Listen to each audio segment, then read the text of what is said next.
আসা যাইব না, অনেক কষ্ট আছে একটা ভিডিও করা। আসসালামু আলাইকুম। ওয়ালাইকুম আসসালাম। ভালো আছেন? বাঙালি বাঙালি ভাই। বাঙালি বাঙালি কয়দিন হয়েছে আসছেন ভাইয়া? আইসি ভাই আজকে 23 দিন। 23 দিন। দালাল ধরিয়া ভাই কই? দালাল নিয়ে আসতেন? হ্যাঁ স্যার। কি কাজ করতেছেন ভাইয়া? আরে ভাই করতেছি ক্লিনার কাজ। কোম্পানি আর ভাই সাপ্লাই। সাপ্লাই? এই তো মরছেন ভাই। থাক তবে কি দেশে এ দালালে কি বলছিল? দালালে তো বলছিল ভাই ডাইরেক্ট কোম্পানি হয়ে গেছে ভাই সাপ্লাই। দালালে কি ডাইরেক্ট কোম্পানি মিলে পাঠাইছে? কত টাকার মাধ্যমে আসছে? 5.5 লাখ টাকা। 5.5 লাখ টাকা দিয়া সৌদিতে আসছে, বলছে ডাইরেক্ট কোম্পানিতে। কিন্তু আয়সা দেখেন কি আপনারা সাপ্লাই। সাপ্লাই। তো আপনাদের এই বেতন, আপনাদের এখানে সুযোগ সুবিধা কিরকম, কি মনে করেন ভাইয়া?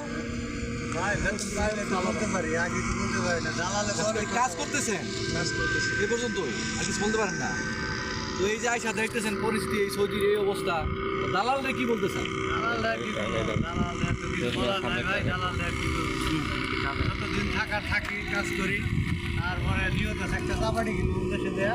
দালালরা পায়ের থেকে মনে ঘুমাবো। দালালরা ঘুমাইবে? তাছাড়া তার কিছু করার নেই। আইসাই পড়ছেন, ভুল হয়েই গেছে।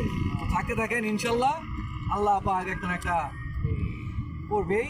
দেখেন আচ্ছা ভাই, দোয়া করেন আমরা জানি কাজ কাম ঠিক মতো করতে পারি। ইনশাল্লাহ ভাই।